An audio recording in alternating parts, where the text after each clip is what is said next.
The Whisperer is the new mage boss added to OSRS and Desert Treasure 2.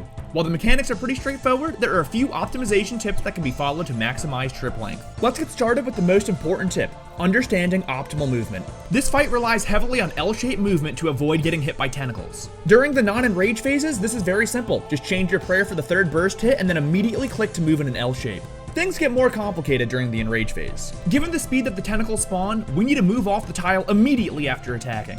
We also can't go back and forth between only 2 tiles anymore. There are multiple ways to do this, and I've seen that the small 4-tile rotation L has become very popular. However, I don't prefer this method. Instead, I like doing a full circle around the boss. I found that this helped prevent one mistake from turning into getting damaged by multiple tentacles, as they're more spread apart throughout the arena. Simply attack the boss and immediately move to the next tile in the rotation.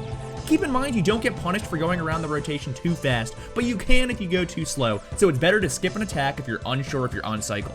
Given that you lose sanity and prayer while in the Shadow Realm, we want to limit our time in it throughout the fight. Let's start with her pillar attack. We enter the Shadow Realm immediately, and we need to identify 2 important pillars, the full health one and the closest to third health one. Exit the Shadow Realm after and hide behind any pillar other than the 2 that we just picked. After the attack, simply go behind the 2/3 health pillar first and then finally the full health pillar. For the orb puzzle special, the puzzles are not random and you do not need to be in the Shadow Realm to break the orbs. Enter the Shadow Realm, identify the puzzle layout, and then complete the puzzle from the normal world. The puzzle sides are mirrored, so if you forget where you need to go, you can check where you already went.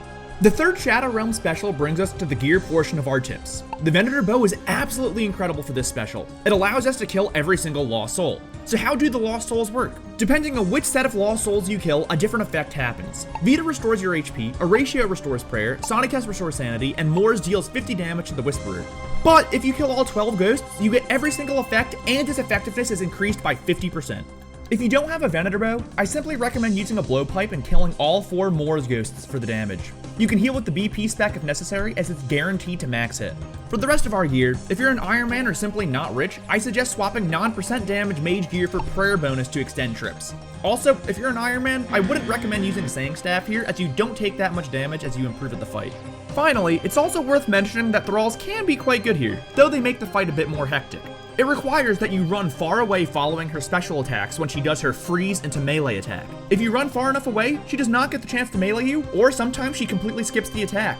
However, during my kills, I preferred the comfiness of having Ice Barrage, so this is up to total personal preference. If you follow these tips, you'll extend your trip lengths in no time. As always, good luck and happy scaping.